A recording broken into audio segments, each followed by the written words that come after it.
Emergency podcast. Notre Dame just announced that CJ Carr has won the starting quarterback job over Kenny Minchey in a surprise twist after months of debate.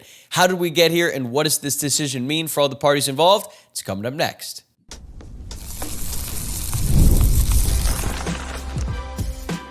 You are Locked On Irish, your daily podcast on the Notre Dame Fighting Irish.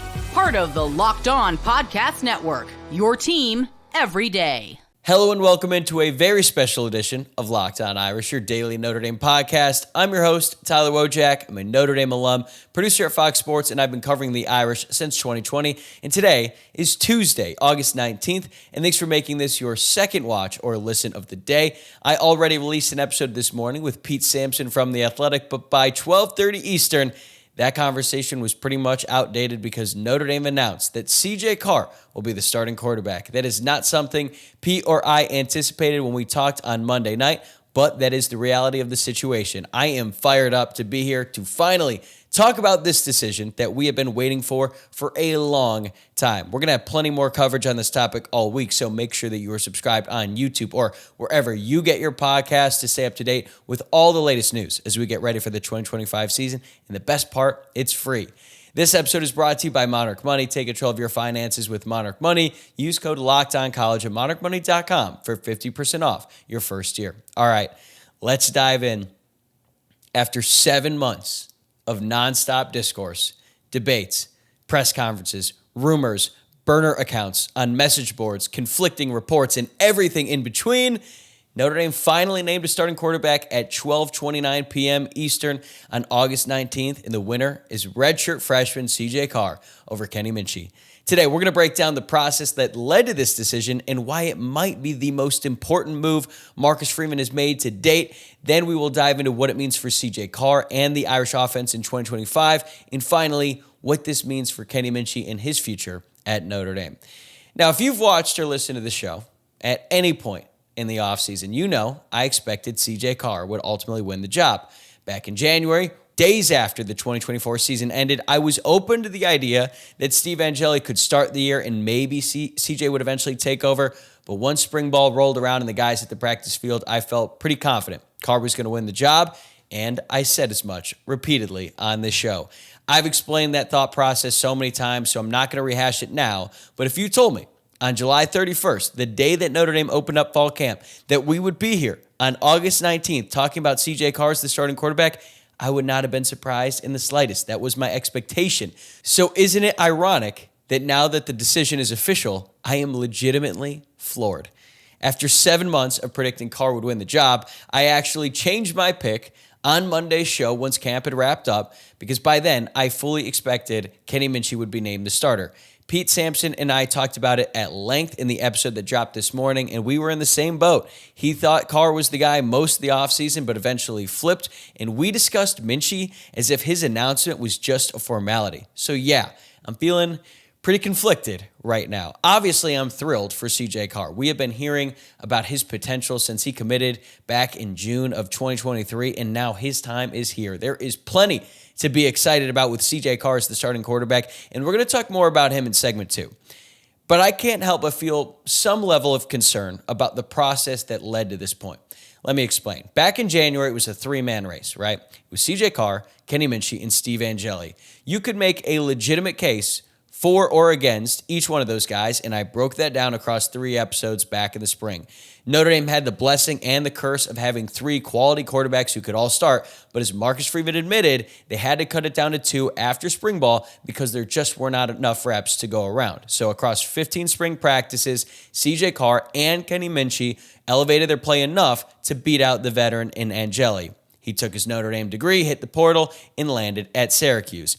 Carr and Minchey both played really well throughout the spring, and we saw it in the blue and gold game. Carr finished 14 of 19 passing in that one with 170 yards, 2 touchdowns, and he did have 1 interception. Meanwhile, Kenny Minchey went 6 of 14, but I would say that those numbers are a little bit misleading. He did finish with 106 passing yards and 1 rushing touchdown. Some people I talked to said that CJ Carr was the best quarterback in the spring, while other credible sources told me that it was actually Kenny Minchey who had the stronger showing. But the competition continued over the summer, and I heard positive things about both, but still, I felt like Carr was the favorite heading into camp. Then came July 31st, the first full practice of fall camp, and it was completely open to the media. Carr threw count them, three interceptions in that one practice, although one did hit off a wide receiver's hands, while Minchey threw one interception in 7-on-7. Media access was very limited after that, but by the end of the first week, buzz started to build around Kenny Minchey. Reports surfaced that Carr was pressing a little bit. He was turning the ball over, while Minchey looked steady and consistent. By midweek of last week, some outlets even said that Minchey had generated a slight edge in the competition. Then came the message board rumors last Friday that Marcus Freeman had already chosen Minchey to be the starting quarterback, and some credible sites backed that up. As I've said on the show, I didn't understand at the time why Freeman would decide on a quarterback before the Jersey scrimmage, so I never really believed that he had already made his decision, but there was so much smoke and so much steam about Kenny Minchey taking over that job that Notre Dame actually had to come out and issue a statement denying it, but still, all of these different reports suggested that it was Kenny Minchey's job to lose heading into the all-important Jersey scrimmage on Sunday. The Jersey scrimmage came and went, and it's been confirmed by multiple sources that C.J. Carr threw at least 2 interceptions in that scrimmage. But to be fair, I also did hear from people I trust that despite those turnovers, Carr elevated his play at the end. He did make some really impressive throws and showed why the staff is so high on him. One of those clips actually made its way to social media. The official Notre Dame football account posted a video in which C.J. Carr makes an unbelievable throw to Malachi Fields. It was a great throw and a great catch. Marcus Freeman and Mike Denbrock met with the media afterwards, and they both praised both quarterbacks. They called it a very close race, and they said that a decision was coming soon. But by then, the consensus across the beat was that Kenny Minchey had outplayed C.J. Carr and would ultimately be named the starter. I've also heard that in private, Marcus Freeman remained very confident in both quarterbacks and felt like he couldn't go wrong with either decision. Pete said it here, though, and other outlets echoed the same thing. It was Kenny Minchey's job to lose. So, when the news dropped on Tuesday that it was C.J. Carr, everyone was surprised, even though he had been the favorite all offseason long. And we're not going to hear from Marcus Freeman until next week before the Miami game, but I think there is enough information out there to read the tea leaves. Here's what I think happened. And mind you, I was not there for these practices. I was not able to see it because the media access was so limited, but I've talked to enough people. I've heard from a bunch of different sources that I feel like what I'm saying is the truth. I think that Kenny Minchey probably outplayed C.J. Carr in camp, but overall, it was close, just like the coaches suggested. In the end, the staff went with the higher ceiling, C.J. Carr. Carr can just make some throws that most guys can't. He has a really high football IQ, and I think Denbrock, the offensive coordinator, wants to be more aggressive, pushing the ball downfield, and Carr is better suited for that. But here's the tough part. How do you tell Minchey he's not the starter if he outperformed Carr during the most important practices? And how does the team respond after watching it play out every single day? That undercuts the value of practice and the whole players decide competitions, that whole message that the staff has been pushing throughout this process, not even only pertaining to the quarterback situation, but every position battle that's on the field. And I have seen some fans that think that the leaks about Minchey were intentional, that coaches planted them to throw off the media. I do not buy that at all.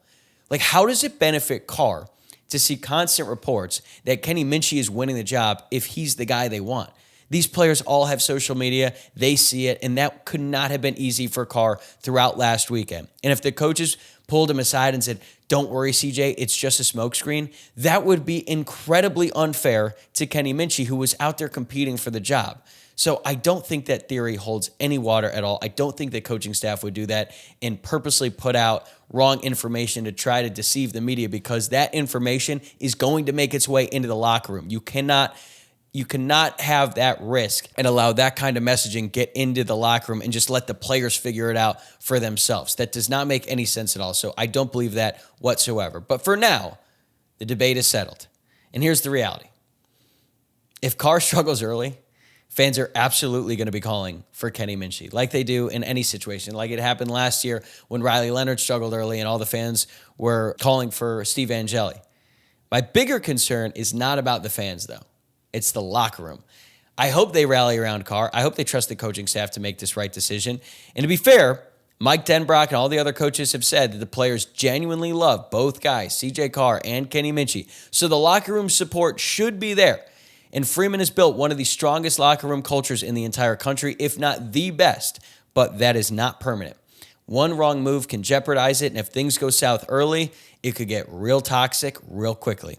But at the end of the day, winning cures everything. If Carr plays well, Notre Dame starts off 2-0 against Miami and Texas A&M, all of this concern about the process is going to go by the wayside. Everyone is going to be all in on CJ Carr. And that is very possible. I still think Carr has the talent to be a special quarterback, and this is a huge opportunity for him in Notre Dame. But until we see it on the field, we're all going to be watching very closely, waiting to find out if this bold decision really pays off. The good news is we won't have to wait long to see if this pays off because CJ Carr is now the face of Notre Dame football, and they play a game in just under 12 days. And coming up, I'm going to dive into why this is such a golden opportunity for him and why his talent can take the Irish offense to a level that we haven't seen in years. Today's episode is presented by Monarch Money. Most people can't name all their financial accounts or even what they're worth, whether it's 401ks, properties, or investments. And when you don't have the full picture, you can end up leaving money on the table. That's why there's Monarch Money. It's an all-in-one personal finance tool that brings your entire financial life together in one clean, easy-to-use interface on your laptop or your phone. Monarch does the heavy lifting for you. You can link all your accounts in minutes, see clear data visuals, get smart categorization of your spending, and finally feel in control of your money without ever touching a spreadsheet. I linked all my accounts to Monarch and immediately spotted a few subscriptions I wasn't even using. Canceling those alone saved me money every month. Monarch also makes it simple to review your finances with your partner. You can both see budgets, goals, and spending activity all in one place. Don't let financial opportunities slip through the cracks. Use code LOCKEDONCollege at monarchmoney.com in your browser for half off your first year. That's 50% off your first year at monarchmoney.com with code LOCKEDONCollege. Today's episode is also brought to you by OpenPhone. If you're running a business, every missed call is money left on the table. Think about the last time you needed a service. If the first person didn't answer, did you wait? Probably not. You moved on. That's why you need OpenPhone, so you never miss an opportunity to connect with your customers. OpenPhone is the #1 business phone system designed to streamline and scale your customer communications. Do you juggle 2 phones just to keep business and personal calls separate? OpenPhone can solve that instantly. Your whole team can share one number and respond to customers like a shared inbox. No more, who's handling this? And the AI agent handles after-hours calls, answers common questions, and captures leads so you never miss a customer again. See why over 60,000 businesses trust OpenPhone. They're offering Locked On listeners 20% off your first 6 months at openphone.com/LockedOnCollege. That's OpenPhone.com/LockedOnCollege. They'll even port over your existing numbers for free. OpenPhone. No missed calls, no missed customers. One thing I've been saying throughout this process is I feel very confident that CJ Carr has the talent to take this offense to new heights, heights that we have not seen, honestly, since the Brady Quinn days. And even though, in retrospect, those teams weren't that great, right? They had 3 losses in 2005 and were pretty disappointing in 2006 relative to their expectations. That was mostly due to the defense and a little bit on the offensive line as well. But those offenses were so fun to watch. Like watching Brady Quinn chuck the ball around the yard to guys like Jeff Samardzija, Rima McKnight, Maurice Stovall, Anthony Fasano in 2005, John Carlson in 2006. Like that was a lot of fun to watch, watching Notre Dame light up the scoreboard with a ton of points and throwing the ball all over the yard. We have not seen that in a really long time. I think CJ Carr has the ability, he has the talent, but that is just one part of the equation. It is on the staff to turn his elite arm talent and all this opportunity into production. Marcus Freeman, Mike Denbrock, Gino Guidugli, they're all putting their chips on Carr because of his ceiling. And you got to give Marcus Freeman some credit, man. He's a risk taker. Even though Jim Tressel is his mentor, arguably the most conservative college football coach ever, that is not how Marcus Freeman operates. Even though he does have some old school tendencies, he's aggressive. He likes to go for it on 4th down. He likes to run all kinds of fakes on special teams, and he likes to go with players who have a ton of talent, even if in the short term it might present some problems, right? Like Notre Dame goes on the road against Miami in the season opener. That is a very, very difficult task, but he is banking on the long-term projection of CJ Carr. We saw it last year. In the season opener against Texas A&M, Notre Dame had a battle at left guard. Sam Pendleton ended up winning that position as a redshirt freshman as well, and he beat out Pat Coogan and Rocco Spindler, two guys with a ton of starting experience, because they felt like Sam Pendleton had a higher ceiling. Anthony Knapp, same deal at left tackle over Tosh Baker. It didn't work out for Pendleton. It did work out for Knapp, and now they're hoping that what they are picking in CJ Carr, that he is going to reach his ceiling or get anywhere close to that. Even if he takes some lumps at the beginning of the season, by the end of the season, if and when Notre Dame is in the college football playoff, he'll have gotten those lumps out of the way, and he'll really be peaking as it pertains to this season. And one thing we know about CJ Carr, and have known really since he was a recruit, is that he has elite arm talent. He was a borderline 5-star recruit coming out of high school, the biggest quarterback recruit to commit to Notre Dame since Jimmy Clausen, and he can make NFL-level throws into tight windows. We saw that in the spring game this past April. He made 2 throws on one drive that were some of the best throws I've seen from a Notre Dame quarterback in years. First, his throw to Jack Larson, and then another one to Kevin Bauman. He threw them open. Credit to those guys. They made great plays on the ball, but those are the types of throws that we've been waiting to see from a Notre Dame quarterback. He can throw with velocity, he can throw with touch, and he can make throws on the move. Even though Kenny Minchey is more of an asset in the designed run game, CJ Carr can move around, right? He's a mobile quarterback, and he's capable of hitting deep shots that stress defenses vertically. And Mike Denbrock, the offensive coordinator, wants to push the ball downfield. He's been very open about that. He talks about it all the time with recruits, wide receivers, and quarterbacks. You hear it from recruits all the time, and we've seen it work for him in the past. When he was at LSU and he had Jane Daniels and they were throwing to Malik Neighbors and Brian Thomas, they put up a lot of points and they threw a lot of deep touchdown passes. And I think Mike Denbrock wants to do that again with this Notre Dame offense, and he believes that CJ Carr is better suited to do that. But it's not just his arm talent. He has a very high football IQ, which isn't surprising, right?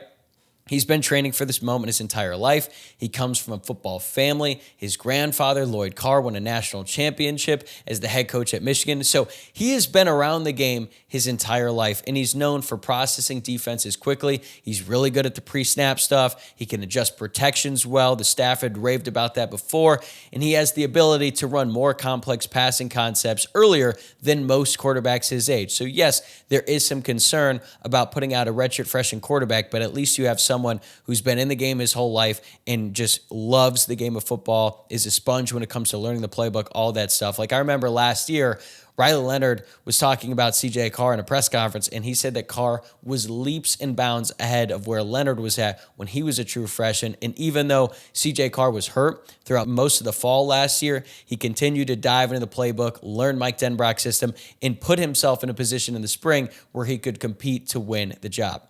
There's also another element to this that I don't think is being talked about enough now that CJ Carr is officially the guy. That's got to give him a ton of confidence, right? Like being named the starter should eliminate the looking over his shoulder dynamic, at least for the time being. Like he can settle in a little bit now. He can lead the offense and the entire team and just take command of what he's trying to do. He's also not going to be going up against one of the best defenses in football every single time he steps on the field anymore. It's like when a baseball player is warming up in the on-deck circle and they got a donut on the bat to make the bat feel heavier so that when they step up into the box, the bat feels a lot lighter.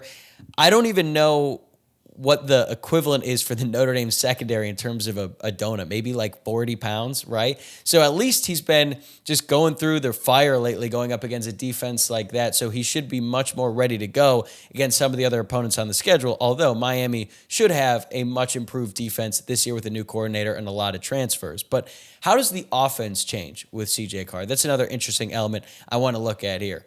I think we're going to see a lot more downfield passing. I think you're going to see more RPO and quick game reads early on to capitalize on Carr's processing speed. Then once you bring the defense in a little bit, that's when you can take those aggressive shots downfield.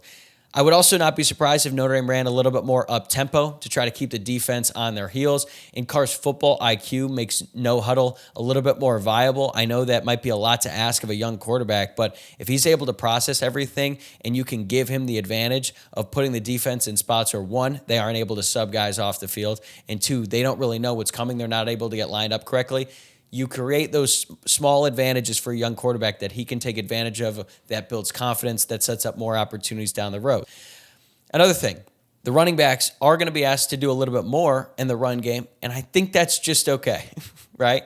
With Jeremiah Love, Jadarian Price, Nolan James Jr. emerging, Aeneas Williams once he recovers from this elbow injury, like the running backs are going to have to do more because Kenny Minchey was probably going to be more of a threat in the run game, but this is just going to give them more opportunities to carry the ball, and I think that's a great thing. Plus, Carr's ability to read RPOs could create bigger running lanes for the running back, and even though they're not going to be running like quarterback power with CJ Carr in the backfield, he's mobile enough that if it's there, he makes the right read to tuck the ball and run it. He can get a first down when needed, or if it's third down, he's scrambling. I also trust that he can get a first down there as well. And if you're a wide receiver, I think you would have been happy with either one of these guys, but one thing CJ Carr is not afraid to do is take some risks. So there's going to be some more chances for the wide receivers to win one-on-one on the outside, which is not something that we saw on a consistent basis last year. Think about the national championship game. That touchdown to Jaden Greathouse when he went up and got his second touchdown in that game that ultimately cut the lead or cut the deficit to 8. He was not open, but Riley Leonard was kind of in a position where he had no choice but to throw the ball downfield, and Jaden Greathouse went out and made a great play. Made some plays like that against Penn State, but that was mostly because the offense was desperate. The offense doesn't have to be desperate for CJ Carr to make those decisions. So we're going to see that. Guys like Malachi Fields, he's going to get some opportunities. I think Eli Raridan is going to get the ball early and often, and he's clearly not risk averse. So if CJ Carr sees a matchup that he likes on the outside, these wide receivers are going to have their chance to make plays. And Carr does have the benefit of having one of the best offensive lines in the country ahead of him too. And I'm guessing they're going to run some quick stuff to build his confidence, like I was saying earlier. But it is going to be on the offensive line to give him a little bit more time to take those deep shots when they want to take them. So you look at the situation, and yes, it is obviously a concern when you bring in a redshirt freshman quarterback, but there is so much skill around him that if Carr can just trust those pieces, this offense is going to be just fine. And then once CJ does get comfortable, once he kind of gets those lumps out of the way, that's when you can see this offense just take it to another level. And that's just going to open up so many more opportunities for a guy like Jeremiah Love when he gets the ball closer to 20 times a game as opposed to in practice when they're rotating all the back. So there is a lot of opportunity with CJ Carr at quarterback. But obviously, there are some questions. He's going to have to cut down on the turnovers. That's been something that we've talked about a lot in the camp reports. And he's going to have to clean that up because Marcus Freeman does not want to turn the ball over. No football coach does, but Marcus Freeman really prioritizes possessions. And if CJ Carr goes out there and he's not taking care of the ball, he might have to reconsider. I don't know how long that leash is going to be. We're going to figure that out in time, but it's just going to be a matter of what kind of mistakes is the staff willing to accept, because you're going to have to accept some level of mistakes with a guy like CJ Carr. You would have had to do the same thing with Kenny Minchey. Whenever you bring in a new quarterback who has never played meaningful snaps in college football, there are going to be mistakes. You have to basically allow them to make them and then make sure that when they do, they're able to bounce back and you provide them with some confidence so that they can go out there and keep making plays and get over that. So that is going to be something I'm monitoring. And I'm curious if the coaching staff sees it in a way like, obviously, he raises the ceiling, but does it lower the floor? We don't really know because we're not in practice every single day. But still, when you look at this big picture, I believe that CJ Carr is the closest thing to Brady Quinn or Jimmy Clausen that we have seen in a long, long time. I loved Ian Book as the quarterback. I thought Jack Cohen was criminally underrated. I thought Sam Hartman was fine, a little bit disappointing relative to expectations. All of those guys were solid. They brought different things to the table, but none of them had the elite arm talent that CJ Carr has combined with the processing at this level. And I think that he could give Notre Dame its first true program-defining quarterback that they've had in damn near 2 decades. And at the end of the day, CJ Carr isn't just stepping into the role of Notre Dame's quarterback. He's stepping into the chance to redefine what this offense and this team can be. He's got the arm talent. He's got the football IQ. It's all there. He's going to make freshman mistakes for sure, but he also has the tools to give the Irish offense a ceiling that we have not seen since Brady Quinn. And now, with the job in his hands, the question shifts from if he can do it to how quickly he can get there. But obviously, when one quarterback wins the job, another has to take a step back. And coming up, we're going to shift the focus to Kenny Minchey and talk about what this decision means for him right now and what his long-term future could look like in South Bend. That's next. This episode is brought to you by PrizePicks, the daily fantasy platform that lets you turn your football predictions into real rewards. Preseason is already heating up, and college football is not far behind. Whether you've got your eye on big-name quarterbacks or breakout running backs, PrizePicks makes it easy to get in the game. PrizePicks is simple to play. Just pick more or less on 2 to 6 player stat projections. If you get your picks right, you could cash in and win up to 2,000 times your money. I've used PrizePicks for a few seasons now, and I love how simple it is. I can get a lineup in before my coffee finishes brewing, and I can play it out here in California, which is obviously a huge plus. And the flex play option is a total game changer. Even when one of your picks misses, you still doubled your money.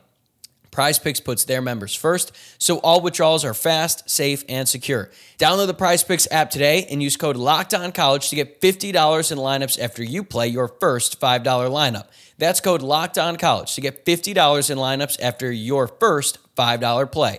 PrizePicks, run your game. Today's episode is also brought to you by FanDuel. August 26th is officially FanDuel Futures Day, a brand new holiday for football fans who live for bold predictions and preseason hunches. For just 24 hours, FanDuel is giving you deals on NFL season predictions, so whether you're calling your MVP, eyeing a long shot division winner, or ready to crown your Super Bowl champ before Week 1 even kicks off, this is your moment. So take a flyer on the MVP race. I've said before, I'm taking Patrick Mahomes plus 650, and you can even crown your champion in August. I'm taking the Kansas City Chiefs to win the Super Bowl at plus 850. I think they are due for a revenge year, and I know that's kind of a boring pick, but they have the 4th best odds, and until someone knocks them out in the AFC, I feel confident they'll be back in the big game once again.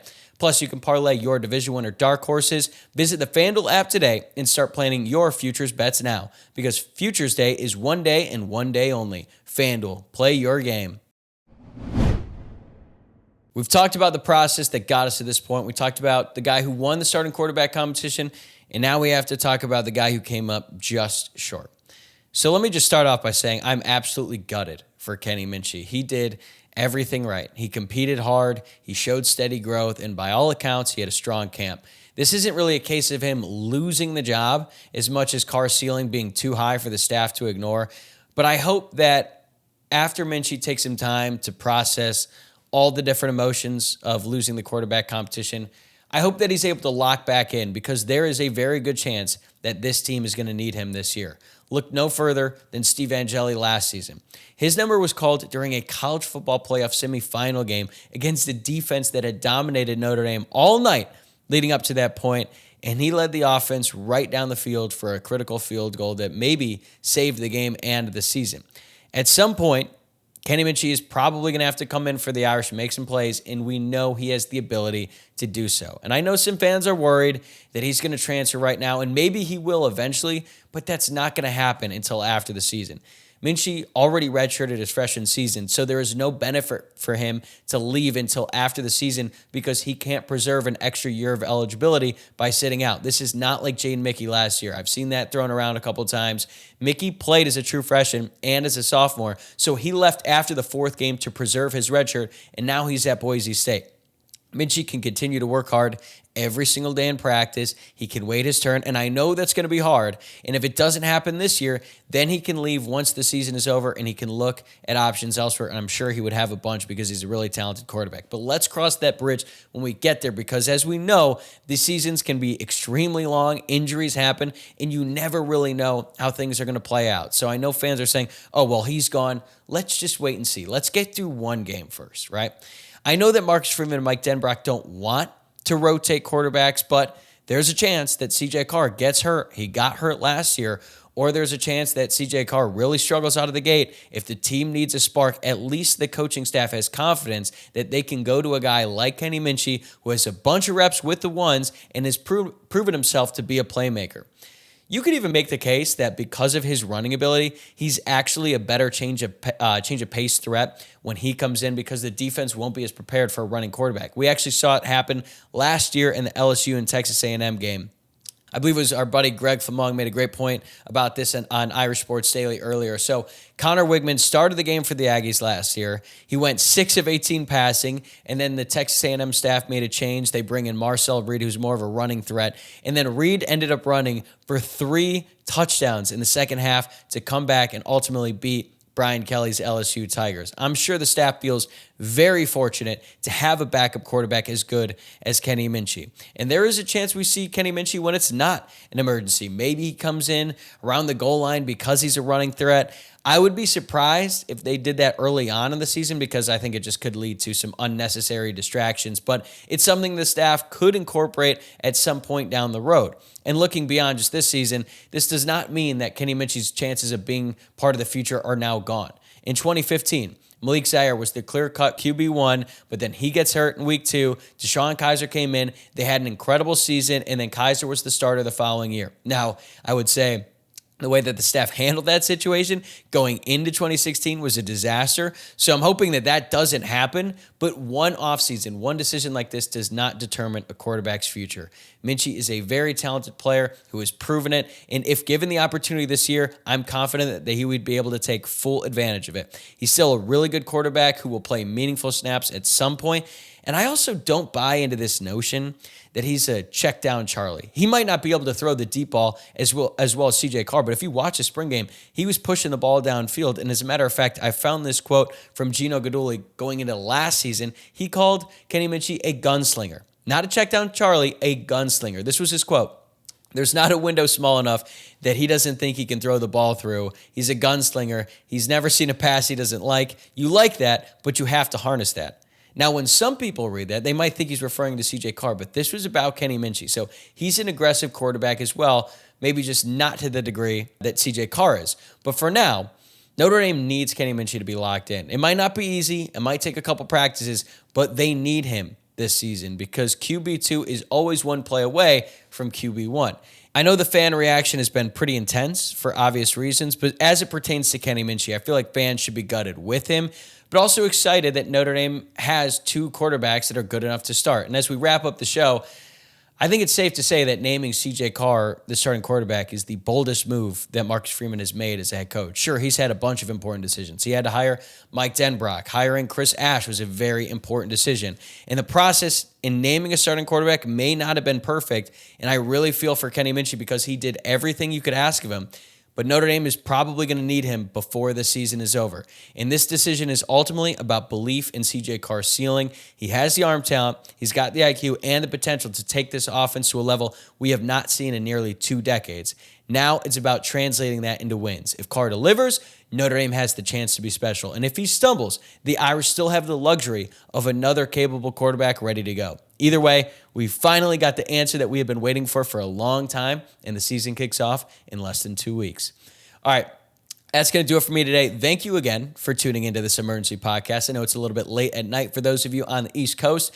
I'm going to be back here on Thursday morning with special guest Jamie Uyeyama from Irish Sports Daily to talk more about the decision to name CJ Carr the starting quarterback. We're also going to look ahead to the biggest matchups on the schedule. If you enjoyed the show, please subscribe on YouTube or follow on your preferred podcast platform. Be sure to leave a like, a 5-star rating, or a review on the podcast. It really does help support the show and keeps it free. I know there are plenty of great options out there, but we are free and we are daily. So have a great rest of your day, and I will see you on Thursday.